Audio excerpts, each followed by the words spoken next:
Hi friends, నమస్తే. నేను మీ Pramila. Welcome to వంట సాగరం. ఫ్రెండ్స్, వంట సాగరంలో ఇవాళ మన రెసిపీ వచ్చేసి దోసకాయ పచ్చడి. ఈ దోసకాయ పచ్చడిని వేడివేడి అన్నంలో నెయ్యి వేసుకొని తింటే మామూలు తినేదానికంటే ఎక్కువగానే తినొచ్చు. అంత టేస్టీగా ఉంటుంది. నేను వేసిన ఇంగ్రీడియంట్స్ ఏమేమి వేసానో చూసి మీరు కూడా ఒకసారి ట్రై చేయండి. నచ్చితే కంపల్సరీ లైక్ చేసి మీ ఫ్రెండ్స్ కూడా షేర్ చేయండి. మన ఛానల్ని సబ్స్క్రైబ్ చేసుకోవడం మాత్రం అస్సలు మర్చిపోకండి. ఇంకా ఆలస్యం చేయకుండా ఈ చట్నీని నేను ఏ విధంగా ప్రిపేర్ చేసానో చూద్దాం. ముందుగా స్టవ్ మీద ఒక ప్యాన్ పెట్టుకొని దానిలో 1 టేబుల్ స్పూన్ మినపప్పు, 1 టేబుల్ స్పూన్ పచ్చెనగపప్పును వేసుకొని దోరగా ఫ్రై చేసుకోండి. ఇవి ఫ్రై అయిన తర్వాత వీటిని మిక్సీ జార్లోకి తీసుకొని చల్లారనివ్వండి. ఇప్పుడు ప్యాన్లో 1 టీ స్పూన్ ఆయిల్ పోసుకొని అందులో 1 టేబుల్ స్పూన్ ధనియాలు, 1 టీ స్పూన్ జీలకర్ర, 5-6 ఎండుమిర్చిని వేసుకొని ఫ్రై చేసుకోండి. ఇవి వేగిన తర్వాత వీటిని కూడా మిక్సీ జార్లో వేసుకొని చల్లారనివ్వండి.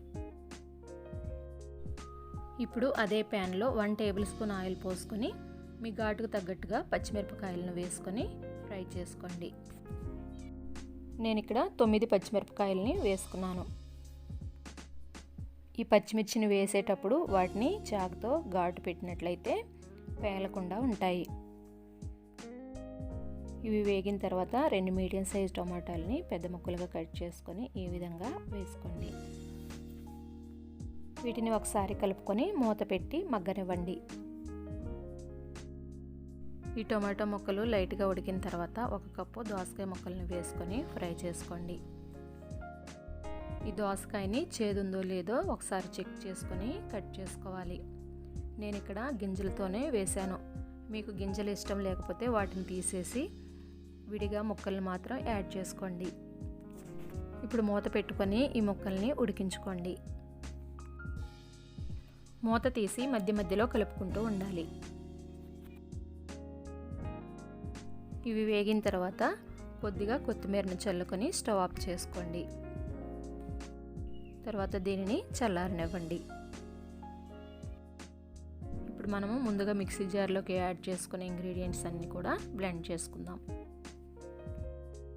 ఈ విధంగా బ్లెండ్ చేసుకున్న తర్వాత ఫ్రై చేసి పెట్టుకున్న దోస ముక్కల మిశ్రమాన్ని యాడ్ చేసుకోండి. ఇప్పుడు దీనిలోకి తగినంత సాల్ట్ని 4 లేదా 5 వెల్లుల్లి రెబ్బల్ని వేసుకొని బ్లెండ్ చేసుకోండి. మీకు పులుపు సరిపోదు అనిపిస్తే కొద్దిగా చింతపండును కూడా వేసుకోవచ్చు. దీనిని మిక్సీ పట్టుకునేటప్పుడు మరీ మెత్తగా కాకుండా కచ్చాపచ్చాగా బ్లెండ్ చేసుకోండి. ఇలా మిక్సీ పట్టుకున్న తర్వాత ఇప్పుడు దీన్ని ఒక బౌల్లోకి ట్రాన్స్ఫర్ చేసుకొని పోపు పెట్టుకోవాలి. పోపు కోసం ఒక చిన్న ప్యాన్లో 1 టీ స్పూన్ ఆయిల్ని వేసుకొని ఆయిల్ వేడెక్కిన తర్వాత 1 టేబుల్ స్పూన్ తాలింపు గింజల్ని వేసుకోండి. 1 ఎండుమిర్చిని కూడా బ్రేక్ చేసుకొని యాడ్ చేసుకోండి. కొద్దిగా కరివేపాకును కూడా వేసుకొని కలుపుకోండి. స్టవ్ ఆఫ్ చేసుకొని ఈ పోపుని చట్నీకి యాడ్ చేసుకొని బాగా మిక్స్ చేసుకోండి. అంతేనండి, ఎంతో రుచికరమైన దోసకాయ పచ్చడి రెడీ.